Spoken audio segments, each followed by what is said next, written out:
Hello दोस्तों, नमस्कार। मैं भी एक आप सभी का स्वागत करता हूं आपके अपने इस यूट्यूब परिवार में। तो आप सब कैसे हैं? उम्मीद करता हूं आप सब अच्छे होंगे, स्वस्थ होंगे और आप सभी की एसएससी एमटीएस हवलदार एग्जाम 2025 की तैयारी बहुत अच्छी तरीके से चल रही होगी। तो साथियों, आज की इस क्लास में एमटीएस हवलदार के लिए एक धमाकेदार का फुल एग्जाम पेपर को डिस्कस करेंगे। तो साथियों, इसमें जीके होगा, इंग्लिश होगा, रीजनिंग होगा और मैथ के क्वेश्चन होंगे जो आपके पेपर में आपकी शिफ्ट में जिस तरह का जिस लेवल के सवाल पूछे जाते हैं बिल्कुल सेम साथ ही exam oriented full question paper को डिस्कस करेंगे आज के इस सेशन में। तो ये क्लास आपके लिए अति महत्वपूर्ण होने वाला। यदि साथ ही आप भी एमटीएस हवलदार एग्जाम 2025 की तैयारी करें तो इस फुल पेपर को कंप्लीट लगा लीजिए, आपको अनुमान लग जाएगा कि हमारे शिफ्ट में किस तरह का सवाल पूछे जाएंगे। तो साथ ही आप जानते हैं कि एमटीएस हवलदार के लिए मेन तौर पे दो ही सब्जेक्ट हमारे लिए मेन है, एक तो साथ ही जीके है और एक इंग्लिश है। वैसे तो भाई मैथ और रीजनिंग के टोटल 40 क्वेश्चन पूछे जाते हैं, लेकिन मैथ रीजनिंग तो हमें केवल पास करना रहता है। 40 क्वेश्चन पूछे जाएंगे, 12 क्वेश्चन पास करने रहते हैं। लेकिन साथ ही जो हमारा मेन होता है, जो हमारा रिजल्ट बनता है जिससे, वो आपका जीके होता है, इंग्लिश होता है। जीके का 25 क्वेश्चन आता है और इंग्लिश का 25 क्वेश्चन आता है। इन्हीं 50 क्वेश्चन से हमारा मेरिट लिस्ट बनता है। टोटल आपके पेपर में देखेगा तो साथ ही 90 क्वेश्चन आएंगे और 90 मिनट का समय मिलता है। 1 नंबर के नेगेटिव मार्किंग रहता है, लेकिन साथ ही नेगेटिव मार्किंग केवल जीके और इंग्लिश में रहता है। मैथ और रीजनिंग के सब्जेक्ट में नेगेटिव मार्किंग नहीं रहता है। 45 मिनट का समय मिलेगा। याद रखिएगा साथी, जब आपका कंप्यूटर खुलेगा ना तो सबसे पहले रीजनिंग खुलेगा या तो मैथ खुलेगा।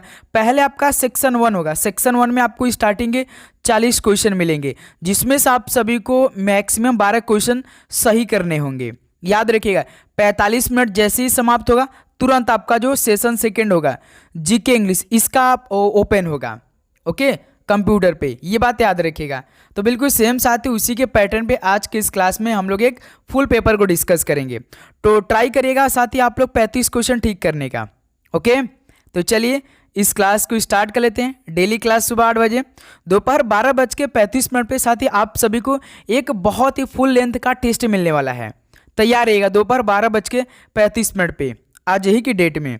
ओके, और एक शाम 6 बजे।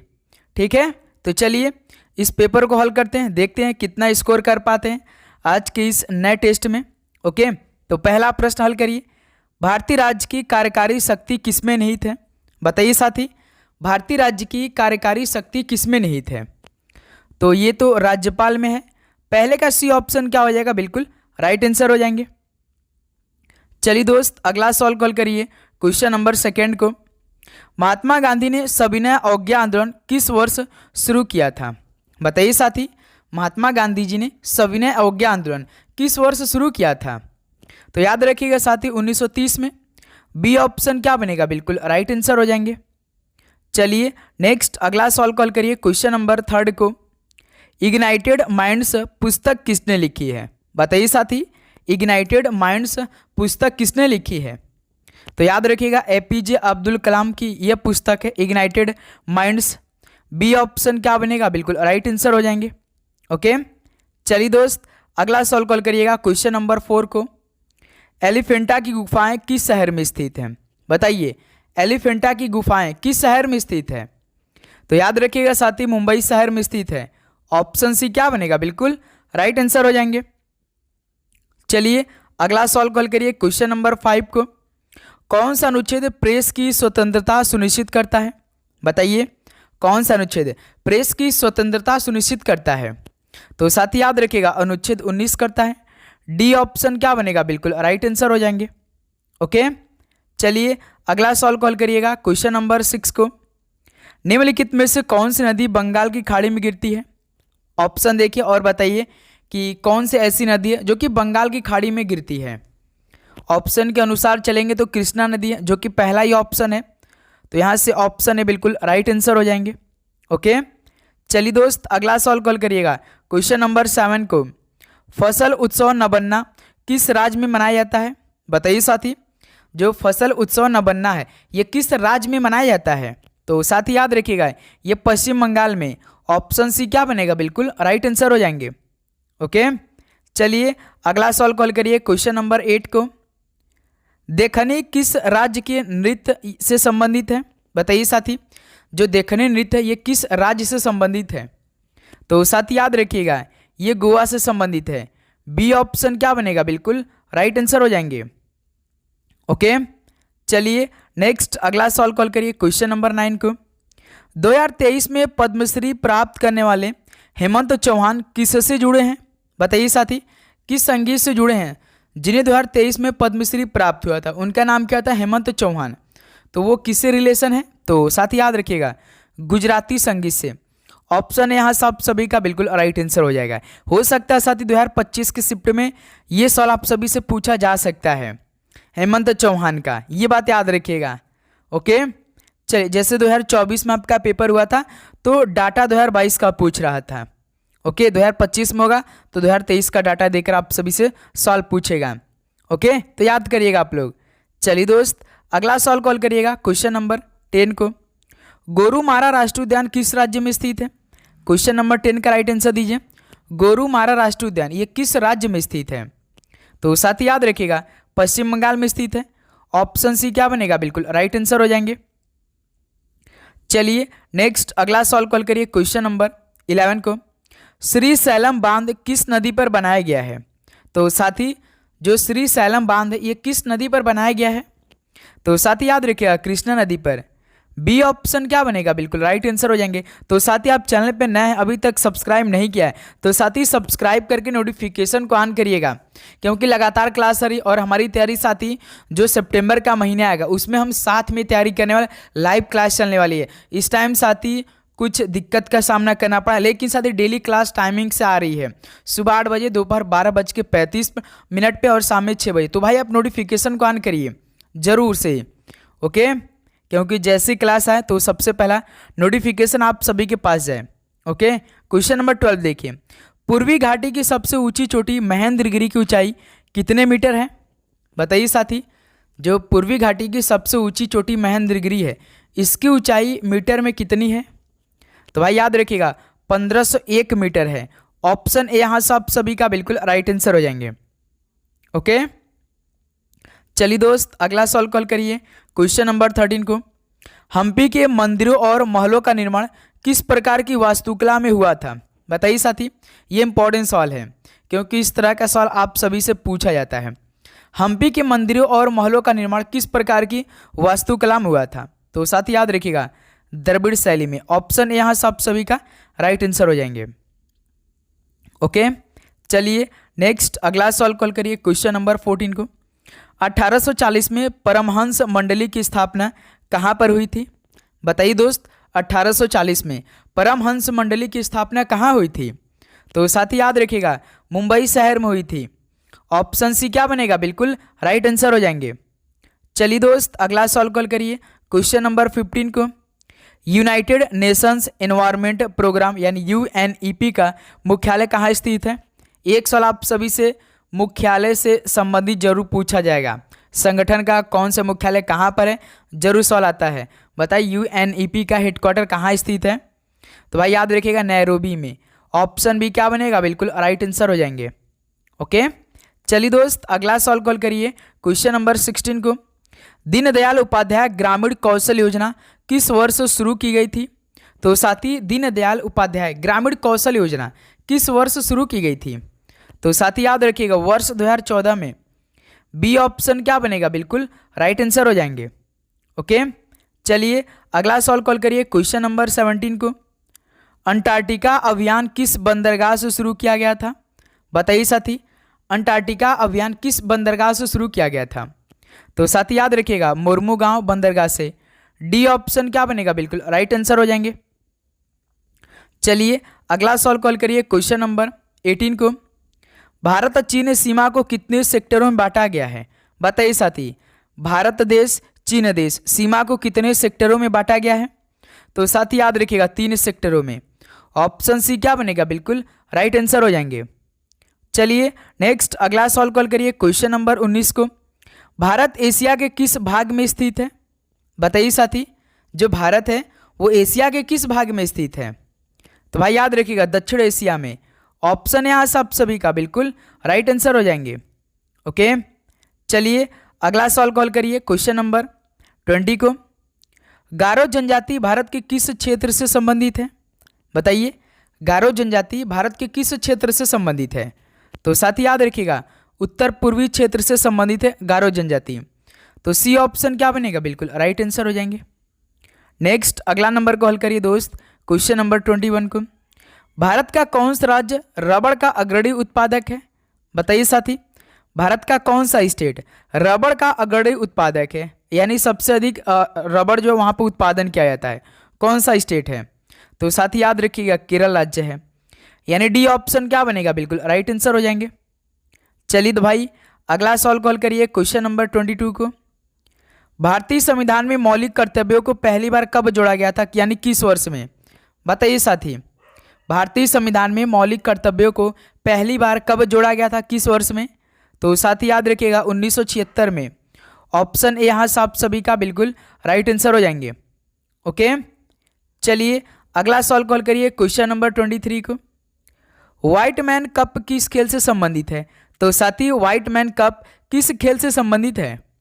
तो सर ये तो टेनिस खेल से संबंधित है, यानी बी ऑप्शन क्या बनेगा? बिल्कुल राइट आंसर हो जाएंगे। ओके, चलिए दोस्त अगला सवाल कॉल करिए, क्वेश्चन नंबर 24 को। एक फुटबॉल मैच में पिच की लंबाई कितने मीटर और 120 मीटर के बीच होनी चाहिए? यानी साथी कितने मीटर से लेकर 120 मीटर के बीच होने चाहिए एक फुटबॉल मैच की पिच की जो लंबाई होती है? तो साथी याद रखिएगा 90 मीटर से लेकर और 120 मीटर के बीच होनी चाहिए। बी ऑप्शन क्या बनेगा? बिल्कुल राइट आंसर हो जाएंगे। ओके, चलिए भाई अगला सवाल कॉल करिए, क्वेश्चन नंबर 25 को। बाल विवाह प्रतिबंध अधिनियम किस वर्ष पारित हुआ था? ये इंपॉर्टेंस वाले आपके एग्जाम के लिए। बताइए साथी, आप अभी के महारथी योद्धा हैं भाई, याद रखिएगा, क्योंकि बहुत सारे स्टूडेंट जो इस टाइम देख रहे हैं कि जब एसएससी एमटीएस का एग्जाम डेट आएगा तब हम अपना सिलेबस देखेंगे, तब अपना तैयारी शुरू करेंगे।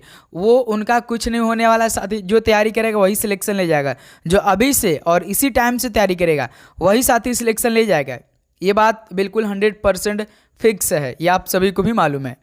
ओके, तो बताइए बाल विवाह प्रतिबंध अधिनियम किस वर्ष पारित हुआ था?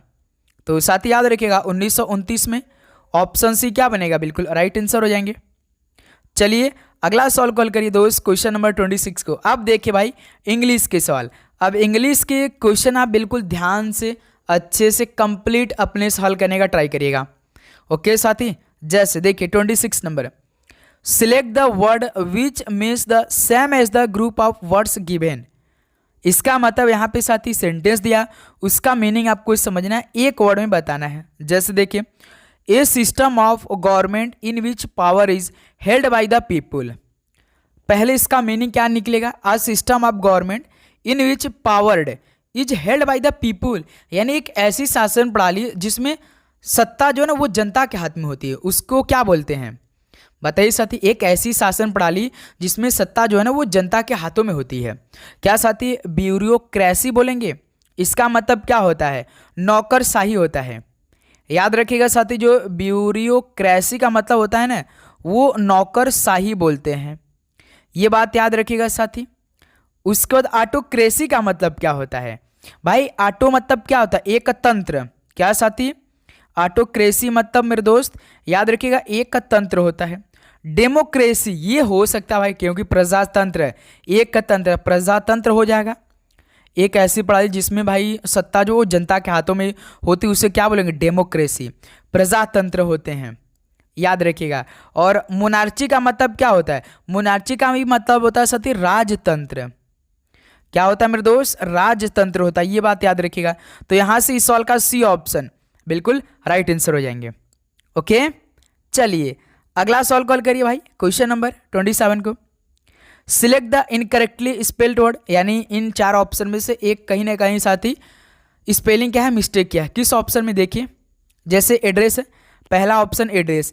एड्रेस का मतलब पता, लेकिन स्पेलिंग क्या होता है एड्रेस का? आप जानते हैं साथी, ADD होता है कि नहीं भाई? ADD होता है, उसका आर होता है, ई होता है, SS होता है, ये होता है, न कि साथी ए केवल सिंगल डी होता है। यही पहला ही तो भाई करेक्ट है हमारा ऑप्शन, याद रखिएगा साथी। तो 27 का ए ऑप्शन बिल्कुल परफेक्ट आंसर हो जाएंगे। याद रखिएगा एडवर्टीजमेंट का मतलब क्या होता है, कोई बता सकता है? एडवर्टीजमेंट का सर ये बिल्कुल विज्ञापन सूचना होता है। और साथ ही इवाक्यूट का मतलब क्या होता है, खाली करना होता है, ये बात याद रखिएगा। इवाक्यूट का मतलब क्या होता है साथी, खाली करना होता है। स्पेलिंग आप ध्यान से देखते रहिएगा। अपार्टमेंट का मतलब क्या होता है साथी, कक्ष होता है, या आप बोल सकते हैं कमरा भी होता है अपार्टमेंट का मतलब। तो इस सवाल का भाई ऑप्शन ए बिल्कुल राइट आंसर हो जाएंगे, ये बात याद रखिएगा साथी। ओके, चलिए अगला सवाल बढ़ा जाए क्वेश्चन नंबर 28 पर। देखिए, select the most appropriate antonym of the given word. Antonym मतलब विलोम शब्द। एक शिफ्ट में 3 सवाल एंटोनिम क्या पूछा जाएगा, यानी विलोम शब्द। जैसे आप सभी से रिसीव का पूछा है। रिसीव का मतलब पहले आपको मालूम होना चाहिए। रिसीव का मतलब होता है साथी किसी चीज को प्राप्त करना, आप जानते हैं किसी चीज को प्राप्त करना होता है, बिल्कुल ठीक है। रिसीव का मतलब प्राप्त करना, बिल्कुल। ऑप्टेन का भी मतलब प्राप्त होता है। यदि साथी हमसे सिनोनिम्स पूछता यानी पर्यायवाची शब्द पूछता तो रिसीव का ऑप्टेन तुरंत हम लगा देते, क्योंकि समानार्थी शब्द बताना रहता है पर्यायवाची शब्द में, सिनोनिम्स में। और प्राप्त करना तो गिव, गिव माने देना होता है, यही आपका ठीक आंसर हो जाएगा। तो साथी रिसीव का एंटोनिम क्या होगा, गिव हो जाएगा। फॉलो का मतलब क्या होता है, अनुसरण करना। फॉलो मतलब क्या होता है, अनुसरण करता, पीछा करना, किसी को आप पीछा कर रहे हैं। ओके, और अबैंडन का मतलब क्या होता है साथी, याद रखिएगा त्याग देना। क्या साथी, त्याग देना होता है मेरे दोस्त, ये बात याद रखिएगा। तो इस सवाल का बी ऑप्शन क्या बनेगा, बिल्कुल राइट आंसर हो जाएंगे। ओके, चलिए नेक्स्ट अगला सवाल कॉल करिए क्वेश्चन नंबर 29 को। Select the incorrectly spelled word. Incorrectly spelling वाला वर्ड बताइए कौन सा है, प्रोफेसर। जैसा कि पहला ऑप्शन देखिए प्रोफेसर है, प्रोफेसर तो बिल्कुल ठीक लग रहा है, PROFESSOR। बिल्कुल, प्रोफेसर का मतलब होता है साथी प्रवक्ता, आप जानते होंगे। तो प्रोफेसर का मतलब होता है प्रवक्ता। और कॉन्फेशन का मतलब क्या होता है, कॉन्फेशन का मतलब होता है अपराध, लेकिन इसका राइट स्पेलिंग जो होता है वो साथी होता है CONFESS होता है, SSON होता है। केवल याद रखिए साथी, एक एक वर्ड से आप मात खाएंगे पेपर में। केवल एक ही वर्ड नहीं देता है, सभी जो भी आपको मीनिंग देगा पूरा देगा, लेकिन केवल एक वर्ड आपसे पूछ देगा, बताइए इसमें कौन सा है। जैसे इसमें देखिए कॉन्फेशन है, केवल यस एक दे रखा था, एक इसमें आप ऐड कर देंगे तो ठीक हो जाएगा। और कॉन्फेशन का मतलब क्या होता है भाई, अपराध होता है, ये बात याद रखिएगा, ठीक है। और पॉसिबल तो भाई जानते हैं, पॉसिबल हम कर सकते हैं कि इस बार हमारा पॉसिबल है कि हम पेपर को निकालेंगे भाई अच्छे तरीके से। ओके, संभव है कि इस बार पेपर को निकाल दे। इंटेलिजेंट आप खुद हैं भाई, बुद्धिमान बहुत हैं आप। तो इस सवाल का कौन सा इनकरेक्टली स्पेल्ड वर्ड है, कौन सा भाई, बी ऑप्शन। तो यहाँ से बी ऑप्शन क्या बनेगा, बिल्कुल राइट आंसर हो जाएंगे। चलिए दोस्त अगला सवाल कॉल करिए क्वेश्चन नंबर 30 को। Select the most appropriate meaning of the given idiom. Idiom का मतलब क्या होता है साथी, मुहावरा होता है। CI2I इसका मतलब साथी बताइए, CI2I का मतलब सहमत होना भाई। इस मुहावरे का अर्थ है CI2I का मतलब सहमत होना। क्या सर जी, सहमत होना, ये बात याद रखिएगा, सहमत होना होता है, ठीक है। उसके बाद साथी डिस्टर्ब, क्या डिस्टर्ब हो जाएगा, अशांत होगा, नहीं सर जी ये तो नहीं होगा। एग्री, सहमत होना एग्री हो जाएगा भाई, बिल्कुल आप सहमत हैं तो बिल्कुल सेम हो जाएगा। क्वेरल का मतलब क्या होता है साथी, क्वेरल का मतलब होता है साथी झगड़ा। क्या होता है भाई, झगड़ा होता है। और एक आप बोल सकते हैं और आपका विवाद होता है। ओके दोस्त, इस्माइल का मुस्कान होता है। तो इस सवाल का CI2I का इडियम क्या होगा, एग्री हो जाएगा। तो बी ऑप्शन क्या हो जाएगा दोस्त, बिल्कुल राइट आंसर हो जाएंगे। तो साथ ही उम्मीद करूँगा इंग्लिश भी आप सभी को बहुत अच्छी तरीके से समझ में आ रहे होंगे, तो इसलिए भाई आप नोटिफिकेशन को जरूर ऑन करिएगा। ओके, चलिए नेक्स्ट क्वेश्चन नंबर 31 को हल करिए। You have to submit a copy of school leaving certificate. बताइए साथी, पहले इसका मीनिंग थोड़ा समझ लिए, उसके बाद राइट आंसर आराम से दे सकते हैं। तो साथी you have to submit a copy of school leaving certificate, यानी साथी आपको स्कूल छोड़ने के लिए प्रमाण पत्र की एक प्रति कॉपी जमा करनी होगी। क्यों साथी, जब आप स्कूल को छोड़ते हैं तो आपको एक प्रमाण पत्र का एक फोटो कॉपी जमा करना होता है ना, तो यही पर है ये। तो क्या होगा, you have to submit a copy of your, your हो सकता है भाई, योर, योर्स नहीं होगा, यस नहीं होगा भाई, देयर्स नहीं होगा, हर्ष नहीं होगा, केवल सिंगल होगा, योर्स, योर होगा केवल, you have to submit a copy. इसका मतलब आपको अपने स्कूल छोड़ने के प्रमाण पत्र की एक प्रति जमा करनी होगी। ओके, तो इस सवाल का डी ऑप्शन बिल्कुल राइट आंसर हो जाएंगे। ओके दोस्त, चलिए नेक्स्ट अगला सवाल कॉल करिए, क्वेश्चन नंबर 32 को। Select the most appropriate synonyms of the given word. Synonyms पूछ दिया, यानी साथी पर्यायवाची। ट्रेमेंडस, ट्रेमेंडस का मतलब क्या होता है पहले ये बताइए आप लोग। तो सर जी ट्रेमेंडस बहुत ही शानदार, क्या साथी, बहुत ही शानदार। और साथी क्या बोल सकते, विशाल, विशाल भी होता है ट्रेमेंडस का मतलब। मिनट का मतलब क्या होता है साथी, सूक्ष्म होता है। और फॉर्चुनेट भाग्यशाली, आप बिल्कुल भाग्यशाली हैं जो कि अपनी तैयारी स्टार्ट कर दी है भाई। और ह्यूज का मतलब क्या होता है साथी, बड़ा होता है। तो समानार्थी शब्द हमें बताना है, तो साथी ट्रेमेंडस का सिनोनिम्स क्या हो जाएगा, ह्यूज हो जाएगा। एलिजिबल, आप तो योग्य हैं ही भाई, तो इस सवाल का ऑप्शन सी बिल्कुल राइट आंसर हो जाएंगे। ओके दोस्त, किसी प्रकार की दिक्कत बिल्कुल नहीं। चलिए अगला सवाल का राइट आंसर दीजिए, क्वेश्चन नंबर 33 को हल करिए। Identify the segment in the sentence which contain grammatical error. बताइए, जैसे ग्रामेटिकल एरर पूछा, in spite of my best effort I could not concentrated on my studies. बताइए सती, वो खंड आपको बताना है जहाँ पे ग्रामेटिकल एरर दिखाई दे रहा है आपको इन सेंटेंस में। बताइए, सोचिए कहाँ पे रॉन्ग दिखाई दे रहा है। केवल बस एक जगह रॉन्ग दिखाई दे रहा है। यदि आप ध्यान से सेंटेंस पढ़ेंगे, यदि आपका थोड़ा सा बेसिक ग्रामर क्लियर होगा तो आराम से सॉल्व का राइट आंसर दे सकते हैं। बताइए साथी, in spite of my best effort I could, भाई यहाँ पे आई कुड लग गया है। इस वाक्य में भाई याद रखिए कुड मॉडल है, यहाँ पे मॉडल का प्रयोग हुआ है। तो इस वाक्य में याद रखिए वर्ब का फर्स्ट फॉर्म यूज होगा, वर्ब का पहला फॉर्म यूज होगा। लेकिन साथ ही यहाँ पे देखिए कुड नॉट कंसंट्रेटेड दे रखा है, ये साथी वर्ब का थर्ड फॉर्म है।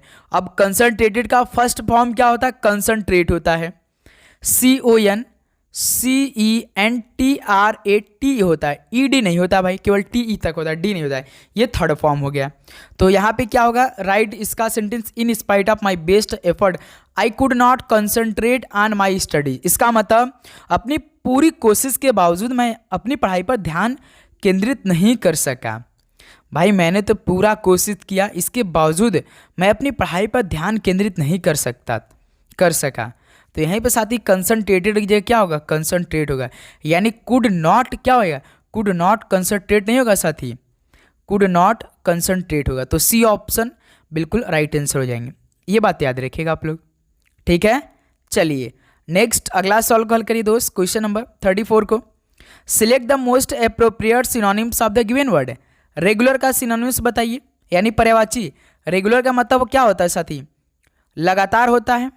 क्यों मेरे दोस्त, लगातार होता है। और आप बोल सकते हैं कि नियमित रूप से, बिल्कुल ठीक, नियमित भी होता है, बिल्कुल अच्छी बात है। एग्रीएबल, एग्रीएबल का मतलब क्या होता है भाई, सहमत होता है। तो लगातार का सिनोनिम्स तो भाई सहमत होगा नहीं या स्वीकार तो होगा नहीं। यूजुअल, प्रायः, ये हो जाएगा भाई। रेगुलर का यूजुअल, प्रायः बिल्कुल ठीक है। तो इस सवाल का मेरे दोस्त बी ऑप्शन बिल्कुल राइट आंसर हो जाएंगे। जैसे कि रिसेंट, हाल ही का, और आधुनिक भी बोलते हैं रिसेंट का मतलब, ये बात याद रखिएगा मेरे दोस्त, ठीक है। और फेक का नकली, जाली। तो इस सवाल का भाई जो रेगुलर है इसका सिनोनिम्स क्या होगा, यूजुअल होगा। बी ऑप्शन बिल्कुल राइट आंसर हो जाएंगे। चलिए अगला सवाल कॉल करिए दोस्त, क्वेश्चन नंबर 35 को। Select the word which means the same as the group of words given. इसका मतलब देखिए, ड्राइंग्स और writing scribbled on walls in public places. इसका मतलब साथी जो सार्वजनिक स्थानों पर दीवारों पर बनाया गया चित्र या लेखन, उसको क्या बोलते हैं। तो साथ ही आप देखिए जहाँ पे दीवार होता है वहाँ पर दीवारों पर बनाया गया चित्र होता है, लेखन होता है, तो इसको क्या बोलेंगे। आपने देखा होगा आपके बहुत सारे स्टूडेंट के घरों पर भी कोई चित्र बना होगा। जैसे घर होता है उसके पीछे जो सार्वजनिक हम छोड़ देते हैं उनके स्थानों पर दीवारों पर क्या बना देते हैं, अपना प्रचार करने के लिए किसी चीज़ का चित्र बना देंगे या लेखन कर देते हैं। तो स्केचेस करते हैं क्या, रेखा चित्र करते हैं क्या। स्केचेस मतलब क्या होता है, रेखा चित्र होता है भाई, आप जानते होंगे तो, ठीक है। और ग्राफिटी, ये भाई आपका ठीक है, जो साथी दीवारों पर बनाया गया चित्र या लेखन है उसको क्या बोलते हैं? भित्ति चित्र बोलते हैं, यानी ग्राफिटी बोलते हैं। ग्राफिटी भित्ति चित्र बोलते हैं उसे, ये बात याद रखिएगा। पोस्टर हो जाएगा, विज्ञापन नहीं होगा भाई, विज्ञापन। होर्डिंग, होर्डिंग का मतलब क्या होता है? जो आपका विज्ञापन पट्ट होता है। तो इस सवाल का लेकिन साथी बी ऑप्शन बिल्कुल राइट आंसर हो जाएंगे। ठीक है, चलिए नेक्स्ट अगला सवाल कॉल करिए, क्वेश्चन नंबर 36 को। Select the most appropriate meaning of the given idiom. फिर से इडियम यानी साथी मुहावरा आप सभी से पूछ रहा है। बी ओवर द मून, इसका मतलब साथी बी ओवर द मून का मतलब बहुत खुश होना, अति प्रसन्न। बी ओवर द मून का मतलब हमेशा याद रखिएगा अति प्रसन्न मेरे दोस्त। क्या साथी? अति प्रसन्न होता है, ये बात याद रखिएगा मेरे दोस्त। जैसे इसके लिए क्या होगा? Very unhappy at an incident, wrong. Willing to take on a task, very pleased about something, बिल्कुल ये ठीक होगा। तो इस सवाल का सी ऑप्शन बिल्कुल राइट आंसर हो जाएंगे। तो be over the moon idiom का आंसर क्या होगा? वेरी प्लीज्ड अबाउट समथिंग होगा। ठीक है, ऑप्शन सी बिल्कुल राइट आंसर हो जाएंगे। चलिए दोस्त अगला सवाल कॉल करिए, क्वेश्चन नंबर 37 को। Select the most appropriate word to fill in the blanks. चलिए भाई fill in the blanks call करिए। You studied mathematics in class 10th dash you, क्या बनेगा? Have not you, had not you, are not you या did not you? बताइए सत्य क्या feel होगा? तुमने 10वीं कक्षा में गणित पढ़ा था ना भाई, कि नहीं पढ़ा था? You study mathematics class 10th, did not you? Yes पढ़ा था भाई, तो डी ऑप्शन होगा बिल्कुल राइट आंसर हो जाएंगे। ओके, चलिए दोस्त अगला सवाल कॉल करिए आप लोग, क्वेश्चन नंबर 38 को। Select the most appropriate antonym of the given word. Prominent का एंटोनिम बताइए, यानी विलोम शब्द। प्रोमिनेंट का मतलब क्या होता है भाई? प्रसिद्ध होता है। क्या साथी? ये बात याद रखिएगा, प्रसिद्ध होता है प्रोमिनेंट का मतलब। ठीक है, तो इनकॉन्स्पिकस का मतलब क्या होता है भाई? याद रखिएगा ये आपका तुच्छ होता है, तो यही हो जाएगा आपका बिल्कुल राइट आंसर। एक सेकेंड साथी, तुच्छ। ठीक है, तो प्रसिद्ध क्या हो जाएगा? तुच्छ हो जाएगा। जैसे कोई प्रसिद्ध है तो तुच्छ हो जाएगा भाई, इनकॉन्स्पिकस। तो ऑप्शन है बिल्कुल राइट आंसर हो जाएंगे। डेंजरस, डेंजरस खतरनाक तो होगा नहीं भाई। क्रेजी, क्रेजी का मतलब पागल। सक्की, ये नहीं होगा। एविडेंट, एविडेंट का मतलब प्रत्यक्ष। तो इस सवाल का ऑप्शन है बिल्कुल राइट आंसर हो जाएंगे। ठीक है, चलिए भाई अगला सवाल कॉल करिए, क्वेश्चन नंबर 39 को।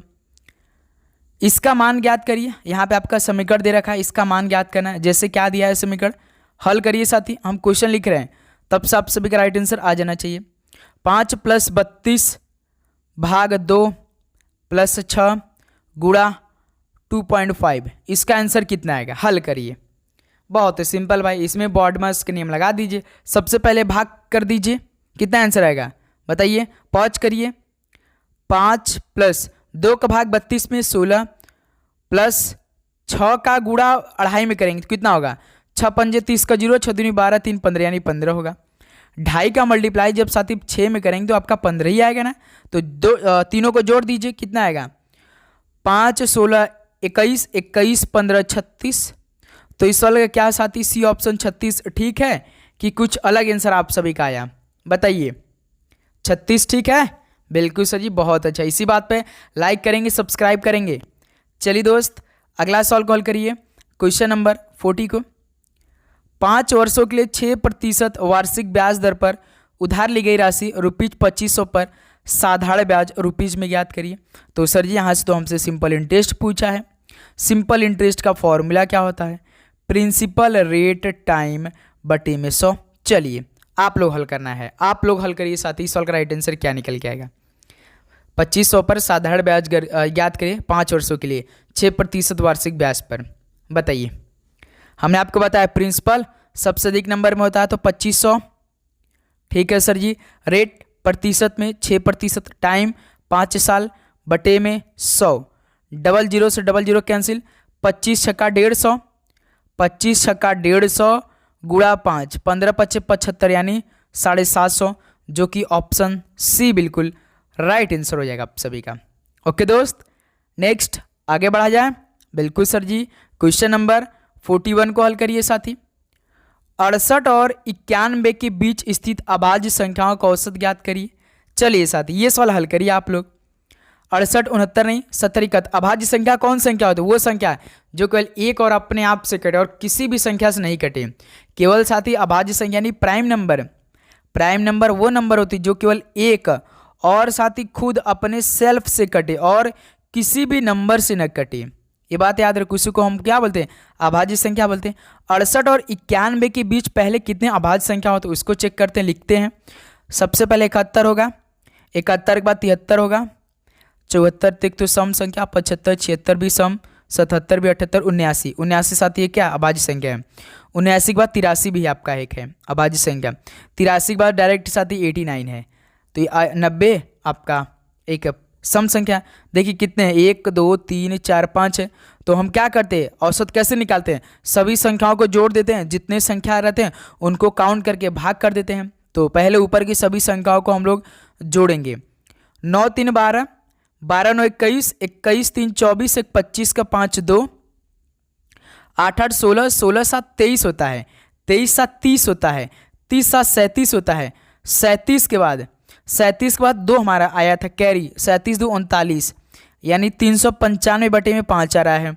इसका मतलब आखिरी में 5 है यानी पूर्णतः विभाजित करेगा। 5 7 35, 35 39 में 35 4 यहाँ 45, 5 9 45 यानी साथी 68 और 91 के बीच अभाज्य संख्या का औसत कितना होगा? 79 होगा यानी 79 होगा। तो इस सवाल का ऑप्शन सी मेरे दोस्त क्या बनेगा? बिल्कुल राइट आंसर बनेगा। ठीक है, किसी प्रकार का दिक्कत बिल्कुल नहीं। चलिए अगला सवाल कॉल करिए दोस्त, क्वेश्चन नंबर 42 को। ये सवाल बेस्ट है भाई रीजनिंग का, हल करिए क्या बनेगा इस सवाल का राइट आंसर। जैसे कथन दिया है सभी गाजर प्याज है, यानी जो सभी गाजर यानी कैरेट, जो सभी कैरेट वो क्या है? प्याज है, यानी साथी प्याज हो जाएगा। यहाँ पे हम पी से डिनोट कर देते हैं। ठीक है सर जी। ओनियन नहीं, ओनियन ओ से चलिए डिनोट करते हैं भाई, ओ से डिनोट करते हैं। ठीक है, ये ओनियन हो गया। कोई प्याज जो है वो टमाटर नहीं, यानी क्रॉस का मल्टीप्लाई लगाएंगे। कोई प्याज जो है वो साथी टोमेटो यानी टोमेटो नहीं है।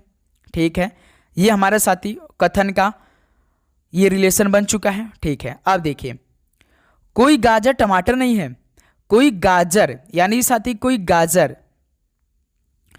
गाजर तो साथी हमें टमाटर दिखाई नहीं दे रहा है। बिल्कुल ठीक है, पहला तो निष्कर्ष से बिल्कुल ठीक लग रहा है। देख सकते हैं साथी कोई गाजर टमाटर है नहीं, बिल्कुल ठीक है। जैसे यहाँ पे क्या है, सभी गाजर जो है प्याज है केवल, लेकिन यहाँ पे देखिए कोई गाजर टमाटर नहीं, बिल्कुल कोई गाजर टमाटर तो है नहीं, केवल प्याज है भाई, कोई टमाटर कुछ, क्योंकि यहाँ पे देख सकते हैं ये भी नहीं है साथी, ये भी नहीं है। सभी प्याज क्या गाजर हैं? सभी जो प्याज ओनियन है वो क्या गाजर है? नहीं। तो साथी केवल निष्कर्ष केवल हमारा एक निकल के आ रहा है, केवल निष्कर्ष एक अनुसरण कर रहा है। कौन सा ऑप्शन? देखिए ऑप्शन नंबर 3 है, केवल निष्कर्ष एक अनुसरण करता है। तो इस सवाल का मेरे दोस्त 3rd नंबर बिल्कुल राइट आंसर हो जाएंगे। किसी प्रकार का दिक्कत? बस ये साथी आप डायग्राम बना लेंगे ना तो भाई ये सवाल कभी गलती नहीं करेंगे आप। बस इसमें मेन आपका डायग्राम होता है, 2 3 4 बार हम प्रैक्टिस करवा देंगे, आपको आराम से आ जाएगा, टेंशन नहीं लेंगे, बस डेली क्लास लेते रहिए। ओके चलिए दोस्त अगला सवाल कॉल करिए, क्वेश्चन नंबर 43 को। यदि प्लस और गुणा को आपस में बदल दिया जाए तथा माइनस और भाग को आपस में बदल दिया जाए तो निम्नलिखित समीकरण में प्रश्न चिन्ह के स्थान में क्या आएगा? तो साथ ही यहाँ पे समीकरण दिया है, आपको इसमें क्या करना है? प्लस की जगह गुणा रखना है, गुणा की जगह प्लस रखना है, और माइनस की जगह भाग रखना है, भाग की जगह माइनस रखना है। किस में? इस समीकरण में। तब उसके बाद बॉडमस के नियम लगाएंगे, आप हल करेंगे, तभी प्रश्न के कंडीशन को आप फॉलो करेंगे। उसके अलावा आप इस सवाल का राइट आंसर यदि अपने से मन से करेंगे तो गलत कर देंगे। जो सवाल में कंडीशन उसको फॉलो करिए, उसके बाद हल करिए। चलिए भाई सवाल के कंडीशन को पहले लागू करते हैं। देखिए 55 बाद देखिए गुणा है, तो गुणा किस में चेंज करना है? प्लस में, तो गुणा की जगह प्लस में रखेंगे। 16 के बाद देखिए माइनस है, माइनस को किस में चेंज करना? माइनस और भाग को आपस में बदलिए, यानी माइनस को जगह आप क्या रखेंगे? भाग रखेंगे। 4 हो जाएगा। 4 के बाद देखिए भाग है, तो भाग को भाई माइनस में चेंज करना है, तो 7 हो जाएगा। 7 के बाद देखिए प्लस है, तो प्लस को किस में चेंज करना है? गुणा में करना है, तो यहाँ पे 3 है। अब इसमें बॉडमस का नियम लगा दिया जाए। सबसे पहले भाग कर दिया जाए, 55 प्लस 4 का भाग 16 में देंगे 4 बार में, माइनस 7 का गुणा 3 में कर देंगे 21 हो जाएगा। 55 और 4 कितना हो जाएगा, 59 हो जाएगा। 59 में से 21 को कम कर दीजिए, 9 में से 1 घटाएंगे 8, 5 में से 2 घटाएंगे 3, यानी इस सवाल का राइट आंसर कितना निकल के आएगा, 38 निकल के आएगा, जो कि बी ऑप्शन बिल्कुल राइट आंसर दे रखा है। बताइए साथी, किसी प्रकार का दिक्कत, 2 सवाल आपकी शिफ्ट में पूछा जाएगा, ये कन्फर्म 110% क्लियर है कि इस तरह का 2 सवाल आप सभी से पूछा जाएगा। चलिए दोस्त, अगला सवाल को हल करिए, क्वेश्चन नंबर 44 को। ये सवाल हल करिए भाई, सभी दोस्त हल करिए। चलिए भाई, सभी स्टूडेंट हल करेंगे इस सवाल का राइट आंसर। उस समुच्चय का चयन करिए जिसमें संख्या ठीक उसी प्रकार संबंधित है जिस प्रकार दिए गए समुच्चयों की संख्या संबंधित है। ये साथी ने 14 नवंबर के जो 2024 में 14 नवंबर का पहला शिफ्ट पेपर हुआ था, उसमें क्या ये सवाल है। यकीन ना हो तो उठाकर देख लीजिए, यदि आपके पास प्रीवियस ईयर का 2024 का पूरे शिफ्ट का पेपर है तो याद रखिएगा साथी। ओके, बहुत ईजी सवाल पूछ दिया था, नहीं तो भाई ना इस तरह का सवाल बहुत हार्ड लेवल का पूछता है, ये बहुत ईजी सवाल पूछ देता है।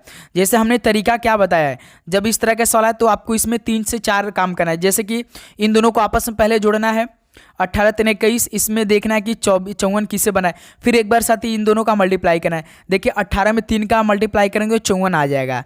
यानी साथी जो इसमें क्या दे रखा है, हमने आपको क्या बताया, जब इस तरह के सवाल है तो इसको ए मान लीजिए, इसको बी मान लीजिए, इसको सी मान लीजिए। देखिए इसमें क्या आंसर आया, डायरेक्ट ए इंटू बी करने से हमारा सी आंसर निकल के आ गया। उसी प्रकार से देखिए जो 21 और 4 है, 21 4 से हमें 84 बनाना है, तो आप क्या करिए 21 में 4 का मल्टीप्लाई करिएगा तो देखिएगा 84 आ जाएगा। तो सिंपल साथी, बस जो इसमें सवाल बोला है ना कि जैसे कि 18 इंटू 3 करने पर 54 आ रहा है, तो बिल्कुल सेम साथी यही पैटर्न आपको ऑप्शन में चेक करना पड़ेगा। सेम देखिए कौन सा ऑप्शन है, पहला ऑप्शन देखिए 18 सते 8 सते 56, लेकिन 58 रॉन्ग है। 4 8 32, लेकिन 39 रॉन्ग है। 11 3 33 रॉन्ग है। 14 2 28, देखिए ये ठीक है, ऑप्शन डी 14 2 28, क्योंकि साथी 14 में यदि आप 2 का मल्टीप्लाई करते हैं तो 28 होता है, जो कि साथी प्रश्न का पैटर्न फॉलो कर रहा है। तो यहाँ से इस सवाल का 44 का डी ऑप्शन क्या हो जाएगा, बिल्कुल राइट आंसर हो जाएंगे। ठीक है, चलिए नेक्स्ट अगला सवाल कॉल करिए दोस्त, क्वेश्चन नंबर 45 कॉल करिए। जैसे साथी ये सवाल कैसे पूछता है कि एक निश्चित कूट भाषा में स्पिन फास्ट स्लो को इतना लिख रहा है, फिर उसी तर्क का अनुसरण करते हुए फास्ट स्किड स्लिप को इतना लिख रहा है, उसकी तर्क का अनुसरण करते हुए स्लिप स्लो जंप का कोड इतना क्या है। तो आप सभी से केवल जंप का पूछ दिया। चलिए भाई ये सवाल आपके लिए होने वाला है, देखते हैं किसमें है कितना दम। ये सवाल का राइट आंसर कौन हल करके हमें सबसे पहले बताता है। चलिए, स्पिन फास्ट स्लो का कोड ये है, फास्ट स्किड स्लिप का कोड ये है, स्लिप स्लो जंप का कोड ये है। तो आप सभी से केवल सिंगल जंप का पूछा है।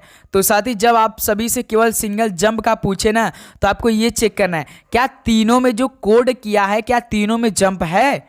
देखिए साथी स्पिन फास्ट स्लो में तो जंप है नहीं, इसका मतलब हमारा इसमें कोड आंसर नहीं होगा। याद रखिए साथी, जिसमें जंप होगा ना भाई उसी में हमारा आंसर होगा, ये बात याद रखिएगा, आप सभी को मालूम होना चाहिए।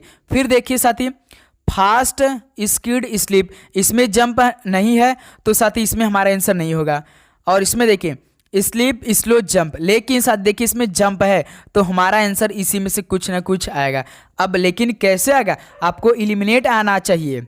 जब साथी हमें ये मालूम हो चुका है कि जंप इसमें दिखाई दे रहा है 3rd नंबर में, तो हमारा इसी में आंसर आएगा। हम एलिमिनेट करेंगे। अब साथी जो कोड हुआ है जो आपका चाइनीज़ भाषा में लिखा गया, जैसे कि MNNOO, देखिए जो साथी जंप जिसमें दिया उसका देखिए डबल एम इसमें है, डबल एम इसमें है, तो इसका मतलब हमारा डबल एम आंसर नहीं होगा।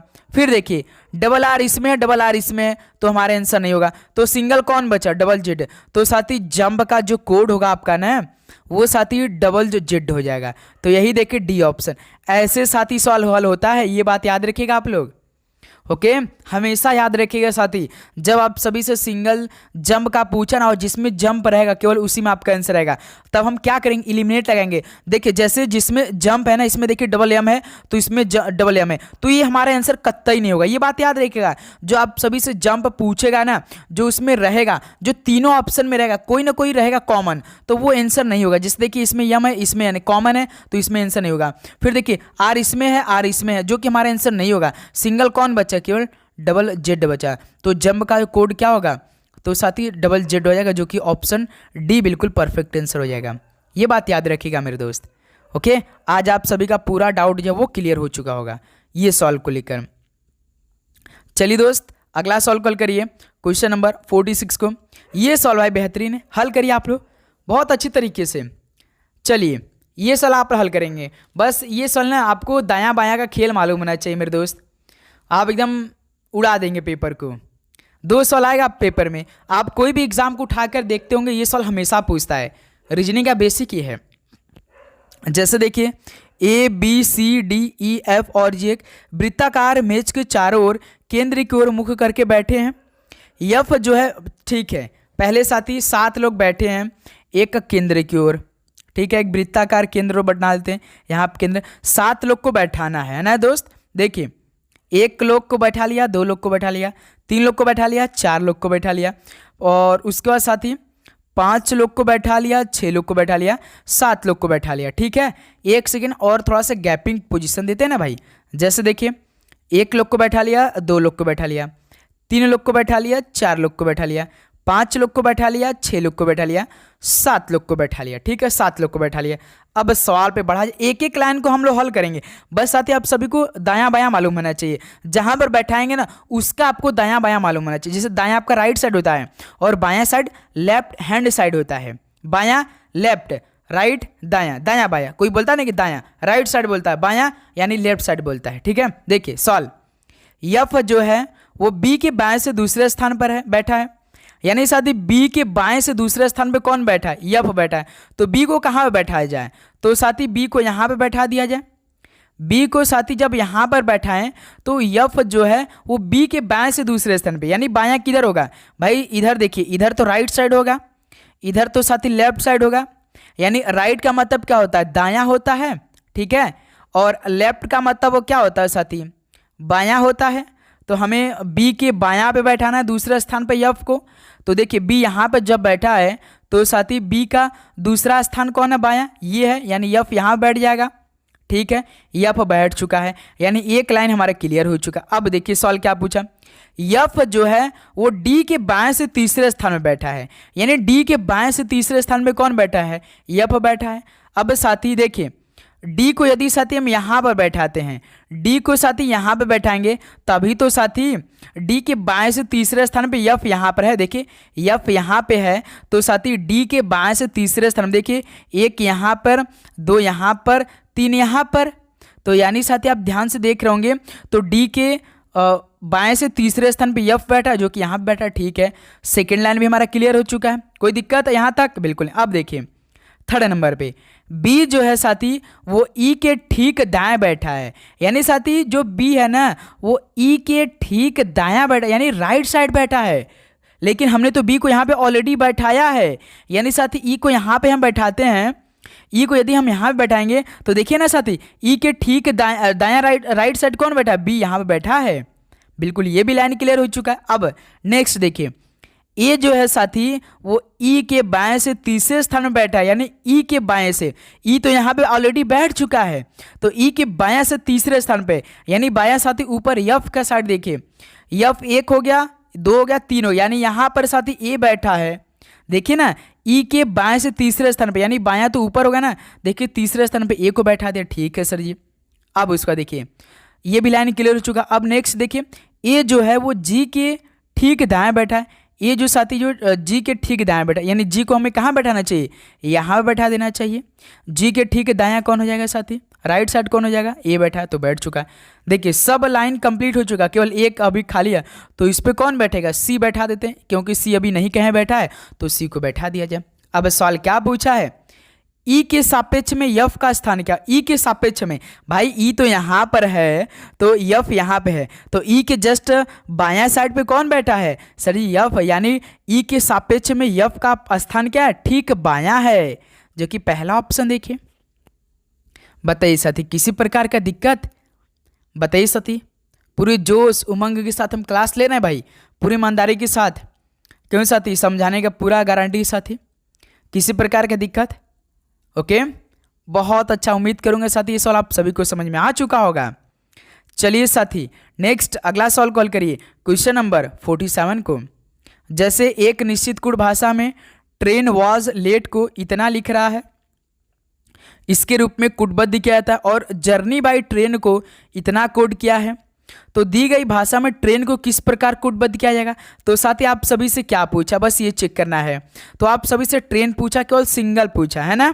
तो बस ना आपको क्या करना है, ट्रेन को देखना है क्या दोनों में जो कोड किया है उसमें कॉमन है ट्रेन, क्या दोनों में ट्रेन को कोड किया, पहले यही चेक करना है। सबसे पहले काम तो यही आप सभी को करना है जब सिंगल, क्योंकि एसएससी का ये फेवरेट सवाल बन चुका है, हर एक एग्जाम में सवाल पूछ रहा है ये वाला। जैसे साथ देखिए ट्रेन यहाँ पर है, तो ट्रेन हमसे पूछा है, जो हमसे ट्रेन पूछा है देखिए इसमें भी ट्रेन है जो कोड किया है, और साथ ही जर्नी बाय ट्रेन इसमें भी कोड किया है ट्रेन का। इसका मतलब साथी जो ट्रेन हमसे पूछा है दोनों में क्या है, कॉमन है। जब साथी ट्रेन दोनों में कॉमन हो चुका है ना, तो आपके दिमाग पे तुरंत क्लिक होना चाहिए कि जब ट्रेन दोनों में कॉमन है तो हमारा जो कोड हुआ है ना उसमें कोई ऐसे अक्षर होगा जो कि कॉमन होगा। बस यही आपका आंसर हो जाएगा। जैसे देखिए CHPX JT, इसमें देखिए FJTBU, तो हमें कॉमन कौन दिखाई दे रहा है, ZT। देखिए इसमें ZT है, ZT इसमें है, तो साथी ट्रेन का कोड क्या होगा, ZT हो जाएगा। यही हमारा आंसर हो जाएगा। हमेशा याद रखिएगा साथी ये बात। जब साथी ना जैसे कि ट्रेन इन दोनों में कॉमन है जो कोड किया है ना, तो साथी आपके दिमाग पे तुरंत क्लिक करना चाहिए। जब दोनों में ट्रेन कॉमन है ना तो कोड भी जो हुआ है ना उसमें भी साथी अक्षर वो है ना वो एक न एक कॉमन होगा जरूर। जैसे देखिए यहाँ पे साथी जैसे CHPX JT एक कोड हुआ है, उसके बाद जर्नी बाय ट्रेन का एक अलग कोड किया है, ट्रेन वाज लेट का एक अलग कोड है, जर्नी बाय ट्रेन का एक अलग कोड है। तो इसमें देखिए JT इसमें भी है, JT इसमें, यानी JT कॉमन है। ट्रेन भी तो साथी दोनों में कॉमन है, ट्रेन भी तो दोनों कॉमन है। इसका मतलब क्या है, JT दोनों में कॉमन है, तो वही आपका आंसर हो जाएगा। हमेशा याद रखिए साथी। कभी कभी आप सभी से केवल यफ पूछ देता है, कभी जी पूछ देता है, कभी कभी सिंगल पूछ देता है। जैसे साथी जैसे देगा ना, जैसे गोल को मान लीजिए हम एक सवाल दे रहे हैं, जैसे गोल को मान लीजिए हम लिख रहे हैं 4 6 7 8 लिख रहे हैं, ठीक है। फिर साथी और हम आप सभी से पूछते हैं GOAT, गोट का भी कोड साथी मानिए हम दे रहे हैं 8 3 2 1 है ना। तो हम आप सभी से जी का पूछ दे, केवल जी का कोड बताइए। तो हमने जैसे आप सभी से जी का पूछा ना, तो आपको यही जी देखना है। जी क्या दोनों में कॉमन है, बिल्कुल जी में दोनों में कॉमन है। इसका मतलब जो कोड हुआ है ना इसमें नंबर, इसमें कोई ना कोई ऐसा नंबर हो जो कि कॉमन होगा, सेम नंबर होगा। देखिए साथी 8 इसमें है, 8 इसमें है, तो जी का कोड क्या होगा, 8 हो जाएगा। बस यही आपका आंसर हो जाएगा। सिंपल सा मेरे दोस्त। बताइए किसी प्रकार का दिक्कत बिल्कुल नहीं ना। चलिए अगला सवाल हल करिए। क्वेश्चन नंबर, भाई देखिए सवाल आ गया, सेम वही सवाल आ गया जस्ट अभी जो हमने आपको बताया है। जैसे गल्फ का कोड इतना है, फैंस का कोड इतना, आपको सिंगल यफ का कोड पूछ दिया है। तो आपको चेक करिए क्या गल्फ और फैंस में यफ कोड है, बिल्कुल है। देखिए यफ इसमें है, यफ इसमें है। इसका मतलब साथी जो हमारा आंसर होगा वो इसमें कॉमन होगा कोई ना कोई नंबर। जैसे देखिए 3 इसमें है, 3 इसमें है, तो इसका मतलब यफ का कोड क्या होगा, 3 होगा, क्योंकि 3 दोनों में कॉमन है। तो यही क्या हो जाएगा, सी ऑप्शन बिल्कुल राइट आंसर हो जाएगा। क्यों साथी, ओके। चलिए नेक्स्ट अगला सॉल्व कॉल करिए क्वेश्चन नंबर 49 को। जैसे देखिए अंग्रेजी वर्णमाला क्रम के आधार पर दी गई श्रृंखला में प्रश्न चिन्ह के स्थान पर क्या आना चाहिए। जैसे साथी यहाँ पे RBQ का रिलेशन OSN है, फिर LPK है, फिर IMH है, यहाँ पे क्वेश्चन मार्क है। तो चलिए दोस्त हल करिए, इस सवाल का राइट आंसर क्या निकल के आएगा। सभी दोस्त हल करेंगे भाई, फटाफट हल करिए। तो साथी हमने आपको क्या बताया है, जो सबसे पहला अक्षर को उठा लीजिए, सभी का पहला अक्षर उठाइए, RO, देखिए OL, उसके बाद I, इनका क्या कर दिया आप लोग, पहले नंबरिंग कर दीजिए। R होता है 18 नंबर का, O होता है 15 नंबर का, L होता है 12 नंबर का, I होता है 9 नंबर का। देखिए 18 से 15 यानी -3, 12 से 15 -3, 12 से 9 -3 होता है। और साथी सेम पैटर्न को फॉलो करेंगे -3 का, तो 9 में से यदि हम -3 करते हैं तो 6 आ जाएगा। 6 पे कौन अक्षर होगा, यफ हो जाएगा। यानी साथी जो हमारा आंसर मिलेगा वो यफ से स्टार्ट होगा। अब तुरंत आपको ऑप्शन पे जाना है। देखिए कौन सा ऑप्शन यफ से स्टार्ट कर रहा है, तो देखिए पहला ऑप्शन साथी केवल यफ से स्टार्ट कर रहा है, और कोई ऑप्शन देखिए यफ से स्टार्ट नहीं कर रहा है, तो ये आंसर नहीं होगा साथी। तो यानी हमारा पहला ऑप्शन क्या हो जाएगा, बिल्कुल राइट आंसर हो जाएगा। तो IMH का कोड क्या होगा, FJE होगा। सिंपल सा भाई। तो ऐसे आप सभी को हल करना। जब भी इस तरह का सवाल आए श्रृंखला दे अक्षरों का, तो सबसे पहले पहला अक्षर आपको उठाना है, ठीक है साथी। चलिए नेक्स्ट लास्ट क्वेश्चन मेरे दोस्त आज की सेशन का हल करते हैं। जैसे दी गई श्रृंखला में प्रश्न चिन्ह के स्थान पर क्या आना चाहिए। तो सर यहाँ पे नंबरों का श्रृंखला दिया है, जब तक हम लिख रहे हैं तब का आपका राइट आंसर आ जाना चाहिए 97, 88, 85, 76, 73 क्वेश्चन मार्क, फिर उसके बाद 61 है। बताइए साथी इस क्वेश्चन मार्क की जगह कितना आंसर आएगा। हल करिए साथी, दिमाग लगाइए, थोड़ा सा दिमाग लगाइए भाई। नंबरों का जो श्रृंखला वो घट रहा है, यानी कुछ ना कुछ माइनस किया है तभी तो घटा है भाई, अन्यथा आपका राइट आंसर आ जाना चाहिए। क्यों साथी, हल करिए। तो देखिए 97 से 88 आप कैसे जाएंगे। यदि साथी आप 97 से -9 करेंगे तो आप 88 पहुंच जाएंगे। फिर 88 से 85 कैसे जाएंगे, -3 कर देंगे 88 में तो 85 हो जाएगा। फिर 85 से 76, तो 85 में ऐसा क्या कम करें कि 76 हो जाए। तो सर जी 85 में यानी हम 9 को कम करें, 9 को देखिए ना भाई, 76 9 85 होता है, यानी साथी इसमें भी -9 क्या है, यानी साथी 85 में क्या कम किया है, 9 कम किया तो 76 बना है। फिर देखिए साथी 76 से 73 यानी -3। अब सवाल का पैटर्न देखिए, पहले -9 किया, फिर -3 किया, फिर -9 किया, फिर -3 किया। इसका मतलब साथी जो हमारा 73 है, 73 के बाद क्वेश्चन मार्क है, तो 73 में साथी हम -9 करेंगे, क्योंकि देखिए -9 -3 -9 -3 -9, तो 73 में से 9 को घटाइए कितना निकल के आएगा। 13 में से 9 घटाएंगे 4, यानी यूनिट डिजिट 4 आ रहा है, जो कि साथी बी ऑप्शन देख सकते हैं। 64 आएगा, 64 में से फिर देखिए -3 करेंगे तो यहाँ पे 61 दे रखा है, इसका मतलब हमारा राइट आंसर है। ठीक है, तो साथी यहाँ पे आप सभी का 50 क्वेश्चन कंप्लीट हो चुका है। 50 क्वेश्चन नंबर का बी ऑप्शन 64 आ चुका है। तो अब बताइए हमारे देश के भावी योद्धा एमटीएस और हवलदार के एस्पिरेंट अब सभी का आज के इस धमाकेदार पूरे 50 क्वेश्चन पेपर में से कितना स्कोर रहा, बताइए साथी, ईमानदारी के साथ बताइए। सभी दोस्त बताएंगे कैसा सेशन रहा भाई। सभी को एग्जाम के लिए बेस्ट ऑफ लक। उम्मीद करूंगा हर एक क्वेश्चन आप सभी को बहुत अच्छी तरीके से समझ में आया होगा और आपने इस क्लास को कंप्लीट लगाया होगा बहुत अच्छी तरीके से। तो साथी क्लास का लेवल कैसा था एक बार जरूर अपना फीडबैक बताइएगा।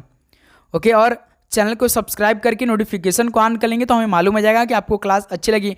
डेली क्लास आपको ऐसे ही चाहिए। ओके साथी, तो चलिए भाई इस क्लास को यहीं पर समाप्त करते हैं। और साथी आज जो दोपहर 12:30 बजे क्लास होगी वो बहुत ही ज़बरदस्त तरीके से क्लास चलने वाली है, तो आप भाई जरूर आइएगा उस क्लास में, जुड़िए। बहुत ही अच्छी तरीके का हम लोग क्वेश्चन डिस्कस करने वाले दोपहर 12:35 पे। ओके, तो सभी को जय हिंद, जय भारत, पढ़ाई करते रहिए, ऑल द बेस्ट और आपका दिन मंगलमय हो।